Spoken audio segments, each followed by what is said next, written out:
بسم اللہ الرحمن الرحیم۔ محترم ناظرین، السلام علیکم۔ بیان کیا جاتا ہے کہ پیران پیر حضرت سیدنا شیخ عبد القادر جیلانی رحمۃ اللہ علیہ جب حصول علم کے لیے اپنے گاؤں جیلان سے بغداد کے لیے روانہ ہوئے تو آپ کی والدہ ماجدہ نے آپ کو زاد راہ کے طور پر 40 دینار آپ کی گٹری میں سے دی۔ چلتے وقت اپنے لخت جگر کو نصیحت کی کہ بیٹا، خواہ کسی بھی مصیبت اور برے حالات تمہیں پیش آئیں، سچ کا دامن ساتھ سے نہ چھوڑنا اور جھوٹ کے نزدیک بھی نہ جانا، کیونکہ راستے گوئی 1000 عبادتوں کی ایک عبادت ہے۔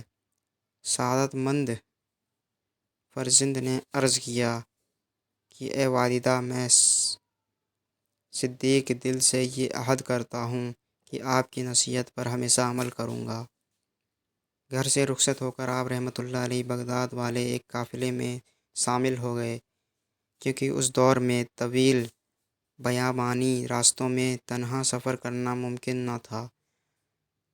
اثنائے سفر میں ہمدان سے کچھ آگے قزاقوں کے ایک جتھے نے قافلے پر چھاپا مارا اور اہل قافلہ کا سب مال و اسباب لوٹ کر تقسیم کے لیے ایک جگہ جمع کر دیا۔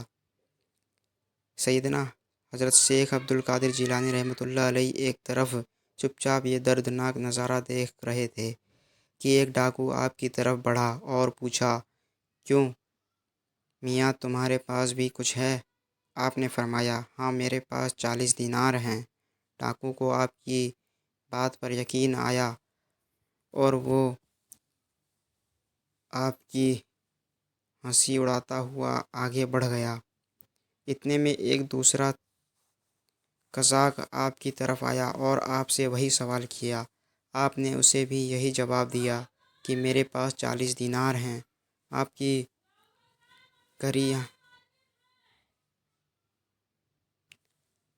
کی غریبانہ حالت کو دیکھ کر دوسرے ڈاکو نے بھی آپ کی بات ہنسی میں اڑا دی۔ ہوتے ہوتے یہ بات ڈاکوؤں میں پھیل گئی اور ان کے سردار احمد بدوی کے کانوں میں بھی یہ بات جا پہنچی۔ اس نے حکم دیا کہ اس لڑکے کو میرے پاس لاؤ۔ ڈاکو آپ رحمۃ اللہ علیہ کو اپنے سردار کے سامنے لے گئے۔ سردار نے آپ سے مخاطب ہو کر کہا، لڑکے، سچ سچ بتا، تیرے پاس کیا ہے؟ حضرت نے بلا خوف اس بات کا جواب دیا، میں پہلے بھی تیرے 2 ساتھیوں کو یہ بتا چکا ہوں کہ میرے پاس 40 دینار ہیں۔ اس نے پوچھا، اچھا، کہاں ہے؟ حضرت نے فرمایا، میری بغل کے نیچے گٹرے میں سلے ہوئے ہیں۔ سردار نے ایک ڈاکو کو حکم دیا کہ اس لڑکے کی تلاشی لو۔ چنانچہ اس نے آپ کی گٹری اڈھیر کر دیکھی تو اس میں واقعی 40 دینار نکل آئے۔ احمد بدوی اور اس کے قزاق یہ دیکھ کر بہت حیران ہوئے۔ احمد بدوی نے حیرانگی کے عالم میں حضرت سے پوچھا، لڑکے، تمہیں معلوم ہے کہ ہم قزاق میں اور مسافروں کا سامان لوٹ لیتے ہیں، پھر بھی تم نے ان دیناروں کا بھید ہم پر ظاہر کر دیا، حالانکہ یہ رقم اس قدر محفوظ تھی کہ کسی کو اس کا وہم و گمان بھی گزر نہیں سکتا تھا۔ آخر کس چیز نے تمہیں سچ بولنے پر مجبور کیا؟ حضرت نے فرمایا، میری والدہ نے گھر سے چلتے وقت مجھے نصیحت کی تھی کہ ہمیشہ سچ بولنا۔ بھلا ان 40 دیناروں کی وجہ سے میں اپنی والدہ کی نصیحت کو کیوں فراموش کر دیتا اور اللہ تعالیٰ کو ناراض کر لیتا؟ حضرت کے الفاظ سن کر بدوی نے بے حد متاثر ہوا اور اسی وقت اس پر رخت طاری ہو گئی۔ ندامت کے آنسوؤں نے اس کے دل کی سیاہی کو دھو ڈالا اور اس نے آبھر کر کہا، اے بچے، تم پر خدا کی ہزاروں رحمتیں ہوں کہ تم نے اپنے ماں کے عہد کا خیال رکھا، لیکن حیف ہے مجھ پر کہ میں نے اپنی ساری زندگی اپنے خالق کا عہد توڑتے گزار دی۔ اے بچے، تم نے مجھے ہدایت کی راہ دکھا دی، اب میں رہتی زندگی تک کبھی کسی کو تکلیف نہیں پہنچاؤں گا۔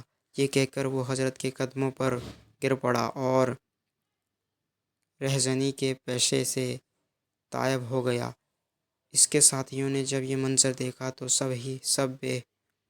ہی یک زبان پکار اٹھے کہ اے سردار، ہم بھی اس برے پیسے سے توبہ کرتے ہیں۔ تو رہزنی میں بھی ہمارا قائد تھا اور توبہ میں بھی ہمارا پیش رو ہے۔ چنانچہ انہوں نے لوٹا ہوا تمام مال قافلے والوں کو واپس دے دیا۔ اس واقعے سے ہمیں یہ سبق ملتا ہے کہ سچ ہے کہ ماں کی گود بچے کے لیے پہلا مدرسہ ہوتی ہے، یعنی پہلی تربیت گاہ ہوتی ہے۔ چنانچہ اگر ماں بچپن میں ہی بچے کی اخلاقی تربیت کرے تو کوئی بیعت نہیں کہ وہ آگے چل کر شیخ عبد القادر جیلانی بنے۔ لہٰذا اس واقعے سے ہم سب کو، خصوصاً ہماری ماؤں بہنوں کو خاص طور پر سبق حاصل کرنا چاہیے۔ اللہ تعالی ہمیں عمل کرنے کی توفیق عطا فرمائے، آمین۔